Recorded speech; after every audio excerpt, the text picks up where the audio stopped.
We're still discussing this matter. Bisi, let me come to you because, you see, as much as I understand the emotions the woman was expressing, but many went for her saying that that was too, she was being too, she was shouting too much, first of all, and that maybe she overdid it. Maybe that's not the kind of help that woman needed. That, you know, her reaction itself shows that she was probably doing it for a different reason, and the fact that it wasn't being recorded, you know. What are your thoughts? Because they said, why would you record if you really, really care about her welfare and her well-being? You will be recording this. What are your thoughts on what you say that? Recording or no record, that one doesn't matter. If I can record my good times, I can record my bad times. If I can record my anger, I can record my joy. That one is a different ball game totally. For me, what I see is disappointment. Yeah. She was disappointed at the outcome. She was disappointed that the woman who she felt she was helping would go back to her vomit. She was disappointed that this is me offering you a better life. Why don't you take it? It's just the way they say God is disappointed when he says, choose life so that you will live. But then some people will still go for death. Some people will still go for sin. And he's looking to say, but I'm giving you a better, can't you see? But unfortunately, she cannot see, because she'll only see from where she is. And I personally believe that every woman or every man who begs on the street is criminally minded. Because from that begging, any other thing can happen on the streets. There are sometimes people need things. We have family members who need things. We have people who need things, who would go and instead of begging for food or money, they will tell you, what can I do? Can I wash? Can I cook? Can I sweep? But if you resort to begging on the street and it becomes a livelihood, you are a criminal. And every criminal also needs a rehabilitation of the mind. What makes you a criminal is because your mind is not functioning properly. It's functioning the opposite. So you need a rehabilitation. The beggar on the street, the mind is functioning. Instead of thinking of what can I do with my hands? That woman is able-bodied, leg no dey pain am, hand no dey pain am, teeth no dey pain am. She can walk. What can I wash clothes for people and earn a living? She decides to beg. She's criminally minded. And so she needs a rehabilitation of the mind. We need to, that also reminded me of, there was this church that used to do miracles sometime. And there was this man. Those ones they took to say. No, not that. This one, miracles. You know, those, they heal the cripple and all of that. So I don't know if it's a skit or if it's real, but then this cripple was healed. You know, he used to beg. He would just sit there and be begging and people would give him things. And when he was healed, and, you know, pastor said, go, stand up and walk. And he stood up and he walked. Everybody jubilated. He held the pastor's shirt too. Where's my work? He said, I won't have money again. Nobody will give me money again. Nobody. So the pastor helped to rescue and give salvation, but he preferred to be in the mud because that was all he knew, all he wanted to do. So we, in our helping, we need to be wise. So that's what I want to, that's what I want to go to. How, therefore, do we help? Let me take this call, then I'll come to that. Good morning. Thanks for calling. Good morning. You're live. Go ahead, please. Actually, to what, because I'm listening to everything that you've been discussing so far. So I really want to contribute to what you guys are discussing. So actually, there was this time like that. I was just coming from work at Ojota. So I saw this woman with a lady. She backed a lady. I was like, why? I was not standing, looking at her. I said, why are you backing this girl? Tell her, her leg is paining her. This thing is doing her. I said, okay. So why did you take her to the hospital or look for a nurse, a good nurse that can look after the child? Said, yeah, actually she's on medication. She's really speaking good. And I said, so why are you outside begging? There's a lot of job you can do out there that you can use to assist your child. He said, actually, ever since my husband has left us, he never looked back and all that. I said, yes. We still have single mothers out there, and they are still doing good. This lady that I'm talking about is looking good. But all she just needs to do is just to walk. So what that lady did, if I am the person, if I'm in her shoe, what I will do, I will take those children from her and give them to the government. Whatever she likes to do with herself. Because this thing now is not a rampant thing. It's short, even in Ikorodu, it is a common thing. You will see children moving up and down, small kids. There was one day, me and my husband, we went to go and buy something. And eventually, I saw that child said, please give me money, I want to eat. I was like, where is your mother? Where is your dad? Right. And they were like, my daddy, before I said, oh, don't worry, come, I'll take you to my house. Before I know it, I've seen that the child has run away. So please, we need your help. We need everyone's help. Thank you very much, Kennedy. Let me come to you, Mariam, because you're talking about systems. You know, many parts of the world, there's a system around how to help people, social services, welfare, and all that. We don't have that much. I mean, it's still, I mean, we have some, but it's not very prevalent and very mainstream here. So it's just individuals that still go out and see how they can help. So if somebody wants to help, how best would you advise them to go about this? Because when things like this happen, it's quite discouraging to many people who would like to help. And you're right about our system. We don't have an entrenched system. We still depend on family and friends, you know, to be able to handle things like that. And family, the reason why we even have some people out there, and you'll be asking, don't they have family members? Is that maybe family members have realized this person is a professional beggar. There's nothing I can do to help. I've helped this lady. You hear it, in fact, you hear it from family members over and over. Say, I've helped this woman over and over. She just hasn't seemed to, you know, get her act together. Or I've helped this, my brother. He just doesn't want any help. He just wants people to give him, you know, he wants to go out there and be begging. And, you know, this problem is not just a Nigerian problem. I hear that Pakistanis have a huge begging problem to the point that Indians, they will enter plane, go all the way to Saudi Arabia during pilgrimage to go and be begging there. They will make their money, enter plane and go back to their country. Like, can you imagine? So it's, because, you know, just as Nima says, so maybe we now have in Nigeria a syndicate. People are now realizing there seems to be some economic value to this, and we're going to, you know, I'm going to do this so well and teach my children. Now, this is where the system should come in.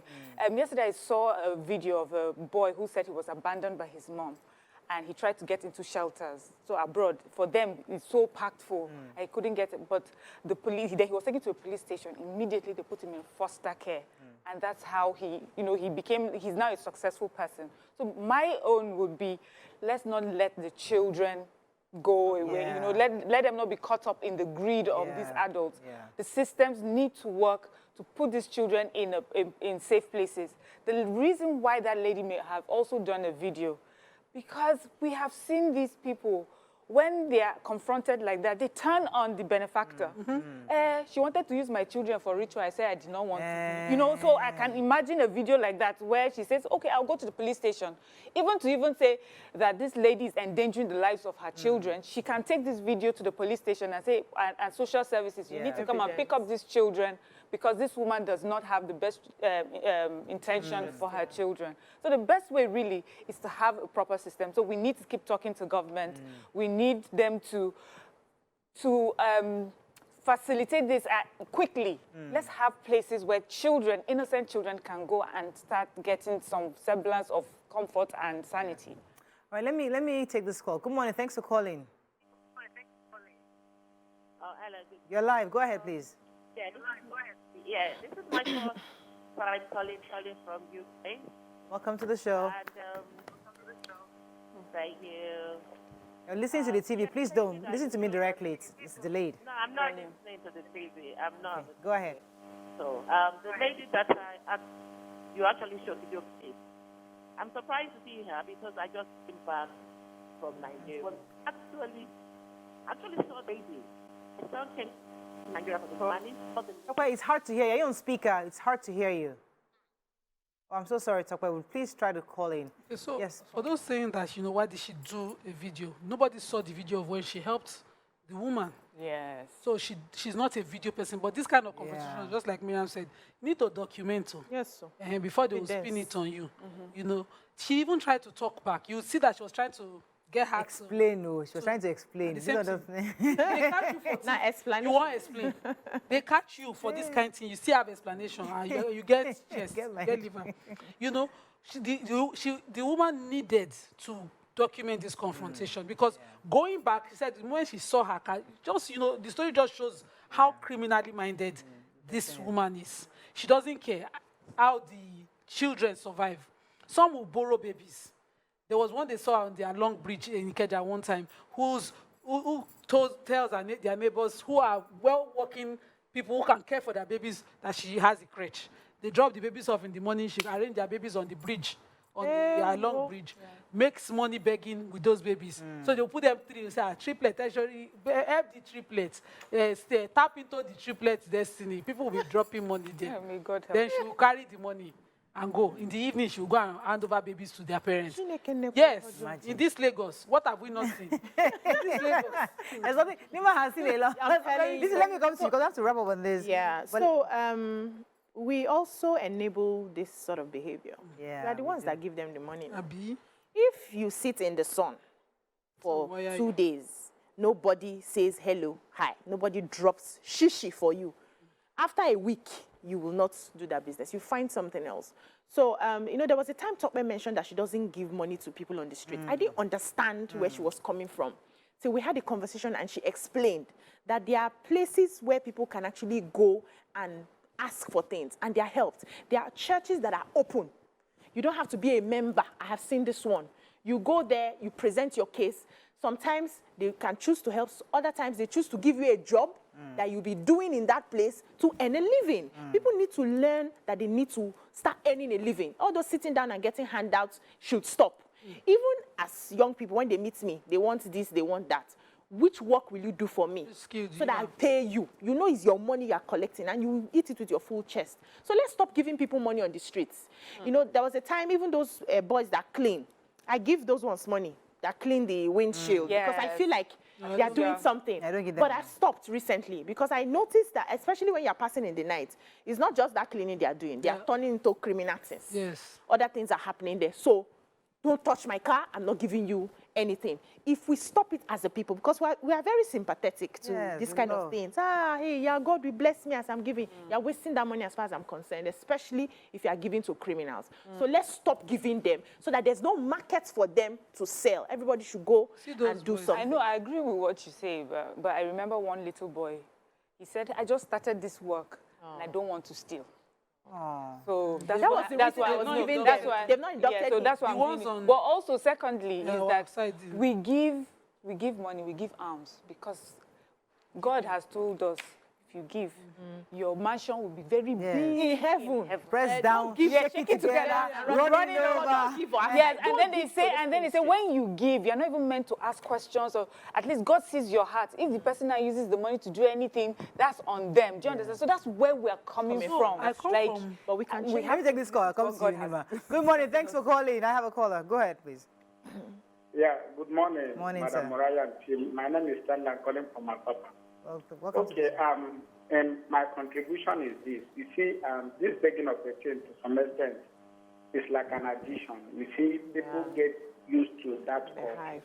It grows in them over a long time.